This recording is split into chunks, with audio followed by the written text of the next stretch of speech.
अब प्रसंग चल रहा है कि जैसे हम इस परमेश्वर की शरण में आएंगे तो ये हमारी आयु भी बढ़ाएगा।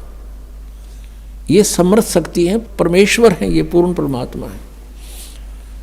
अब वेद गवाही देते हैं कि भगवान उम्र बढ़ा देता है, लेकिन वो है कौन परमात्मा? वो पूर्ण ब्रह्म है, कबीर देव है। आपको थोड़ा सा यहाँ दिखाते हैं कि समर्थ शक्ति, देखो बगैर सुनी सुनाई बातें तो हमने बहुत सुन रखी हैं, दंत कथाएं सुन रखी हैं।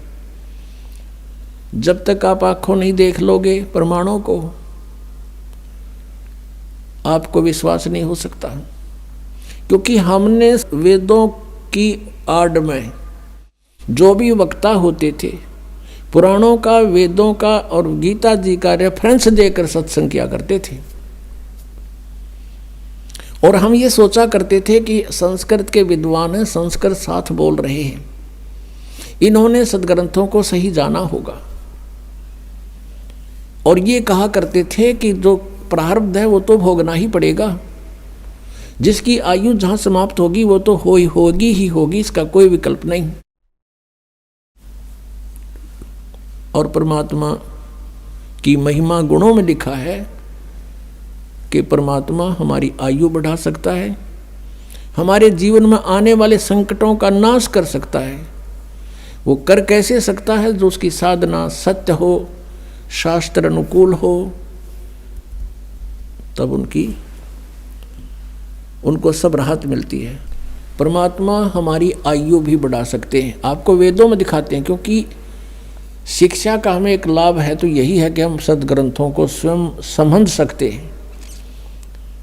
और जब तक हम नहीं समझेंगे, कोई भी हमें बंडा दे, कुछ भी कह दे, हम उससे की मान लेंगे। जिस कारण से आज तक हम यह भटक रहे हैं, अरे नकली संतों के पीछे लटक रहे हैं। ये देखिएगा, ये है ऋग्वेद, आपको दिखाते हैं ये कहाँ से प्रकाशित है। सर्वदेशिक आर्य प्रतिनिधि सभा, महर्षि दानंद भवन, रामलीला मैदान, नई दिल्ली से। उनके फ़ोन और फैक्स नंबर ये है। ये मुद्रक है prince offset printers, 1510 Padauti house, Daryaganj, Nai Delhi से। ऋग्वेद मंडल नंबर 10, सूक्त 161 161 और मंत्र नंबर 2 में, यदि रोगी नष्ट जीवन शक्ति वाला हो, यानी जिसका जीवन नष्ट होने वाला हो गया है, यदि अथवा सीमा से परे चला गया है, यदि मृत्यु के समीप पहुंच गया ही है, तो भी उस रोगी को, ये देखिए ना, दानंद के भक्ता ने मैं वैद लिख दिया यहाँ पर। क्योंकि दानंद ये मानता था भगवान कुछ नहीं कर सकता, ना रोग काट सकता, ना उम्र बढ़ा सकता, इसलिए यहाँ लिख दिया मैं वैद। कष्टप्रद रोग के पंजे से छुड़वा लाता हूँ और 100 शरद ऋतुओं तक जीने, यानी 100 वर्ष तक के लिए इसको बलयुक्त करता हूँ। अब यहाँ जो इन्होंने जानबूझ कर बकवाद करी, इस मूल पाठ में इसमें वेद का जिक्र नहीं, क्योंकि वेद कोई मेडिसिन की बुक नहीं है, ये भगवान की जानकारी महिमा है इसके अंदर। अब यहाँ तो ये न लिख दिया, फिर परमात्मा कहते हैं चोर चोरावे तुंबड़ी, वो गाड्डे पानी में, वो गाड्डे हुआ ऊपर आओ ना, सच्चाई छानी ना है। लेकिन कहीं ना कहीं परमात्मा ने इनकी आंखें बंद कर ही दी। जहाँ इन्होंने सच्चाई लिख दी, ना चाहते हुए भी लिख दी, भगवान ने लिखवा दिए, तो क्या लिखे थे ये देखना।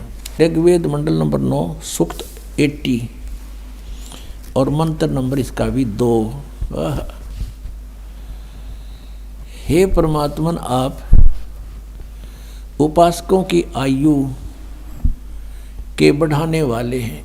या भूल गए वैद लिखना, देखा परमात्मा के चोर चुरावे तुमड़ी गाड्डा पानी में, वो गाड्डा हुआ ऊपर आवे ना, सच्चाई छनी ना। और दिखाता हूँ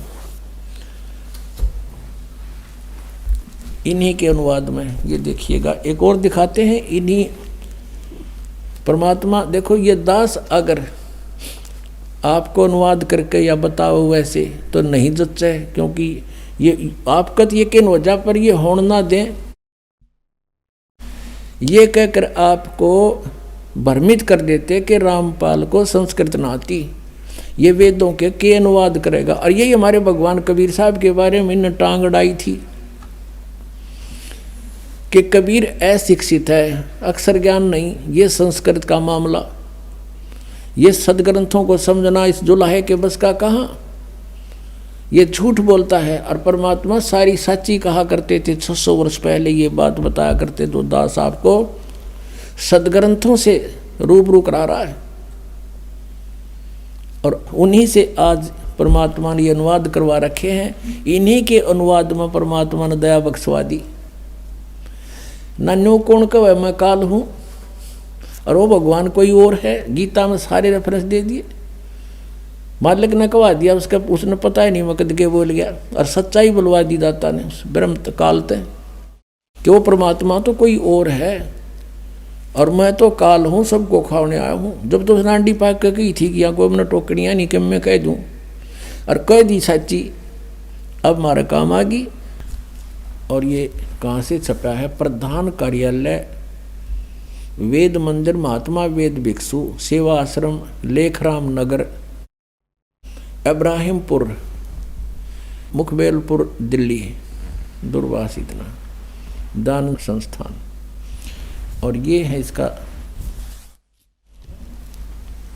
अनुवादक महात्मा वेद भिक्षु भारतेंद्र नाथ और दान संस्थान करोल बाग नई दिल्ली से इसने इसका अनुवाद किया है। देखिएगा ये है ऋग्वेद मंडल नंबर 10 सूक्त 161, ये 161 और ये दूसरा मंत्र इसका। इसने बहुत बढ़िया अनुवाद किया। सच्चाई, यदि किसी रोगी की जीवन शक्ति समाप्त हो, उसकी आयु ना रही हो, यदि वह सीमा से परे हो गया है, यदि वह मृत्यु के सन्निकट चला गया है, तो भी उसे मैं भारी कष्टप्रद रोग के पंजे से मुक्त कराऊं तथा उसे 7 वर्ष यानी 100 वर्ष के जीवन हेतु बल संपन्न करूं। भावार्थ में भी सही लिखा है इसने, यदि रोगी की जीवन शक्ति समाप्त हो यानी उम्र खत्म होगी, वो आयु हो रही है और उसका रोग सीमा से पार हो गया है, तब भी परमात्मा उसे इस कष्टप्रद रोग से मुक्त कर 7 वर्ष यानी 100 वर्ष का जीवन दे सकता है। अब बिल्कुल सही लिखा है, पर क्योंकि परमात्मा की महिमा है या किसी वैद्य की और दवाइयाँ की किताब नहीं है। ये देखिएगा ऋग्वेद मंडल नंबर 9 सूक्त, ये 80 का है, यहाँ 82 गलत लिख रखा है यहाँ, क्योंकि ये यहाँ से शुरू हुआ है 80 से और आगे 82 अलग होता है। ये यहाँ से है, ये 79वां सूक्त समाप्त हो गया, ये 80वां चल पड़ा और इसका ये 2 मंत्र यहाँ है, यहाँ आगे 82 शुरू हो जाता है, इसलिए 81 यहाँ लिख दिया उन्होंने, 81 भी पूरा हो गया। तो ये ऋग्वेद मंडल नंबर 9 सूक्त 80 है, ये 81 यहाँ 81वां है, ये 80वां सूक्त यहाँ समाप्त होता है। यहाँ देख, ये इसके दूसरे मंत्र में ऋग्वेद मंडल नंबर 9 सूक्त 80 समझो 80।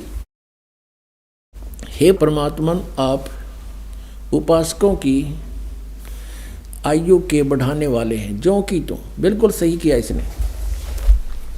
अपने आत्माओं, हमने उस परमात्मा की शरण ग्रहण करनी है जिसके गुण वेद गावें।